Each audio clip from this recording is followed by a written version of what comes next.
അല്ല, അതൊക്കെ ബിഷപ്പുമാർക്ക് നല്ല ബോധ്യമുണ്ടല്ലോ. ഇപ്പൊ എല്ലാവർക്കും മനസ്സിലായത്.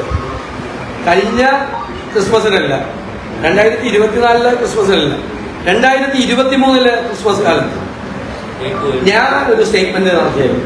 ഞങ്ങൾ ഇതുപോലെ പത്രസമ്മേളനം, ആട്ടിൻ തോലത്തെ ചെന്നായികളാണ് ക്രിസ്മസ് കാലത്ത് കേക്കുമായി അരമനയിൽ എത്തുന്നതെന്ന് പറഞ്ഞു. പറഞ്ഞല്ലോ, ഇപ്പൊ ഏകദേശം 1.5 കൊല്ലമായി. ഇപ്പൊ അവര് തന്നെ ഏറ്റു പറയുന്നില്ല, അതെല്ലാം ആട്ടിൻ തോലത്തെ ചെന്നായികളായിരുന്നു കേക്കുമായിട്ട് വന്നു. ഇനി ആരും കേക്ക് കിരീടമായിട്ട് ഇങ്ങോട്ട് വരണ്ടെന്ന് അവർ പറഞ്ഞല്ലോ.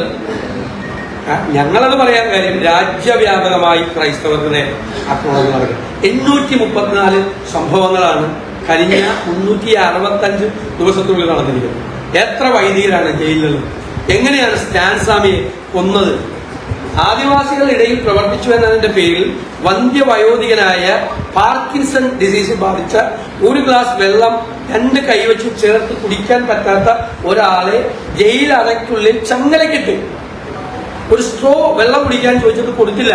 പ്രായമുള്ള ഒരാൾക്ക് കൈ 2 ചേർത്ത് പിടിച്ച് ഗ്ലാസ് പിടിക്കാൻ പറ്റാത്ത ഒരാളെ ജയിലിലിട്ട് കൊല്ലയത്. അത് ചെയ്ത ഭരണകൂടമാണ്.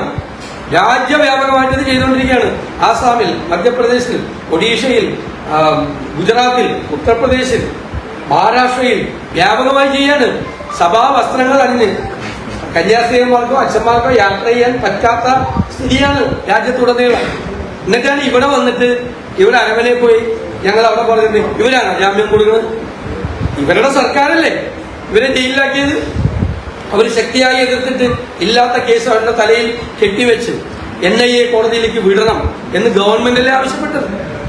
എന്നിട്ട് ഇവർ ഈ പറയുന്നതിന് എന്താ അർത്ഥം? ഇപ്പൊ കൈ മലത്തി കളി കേക്കുമായിട്ട് പോയ ആള് BJP ആരോപിക്കുന്നു.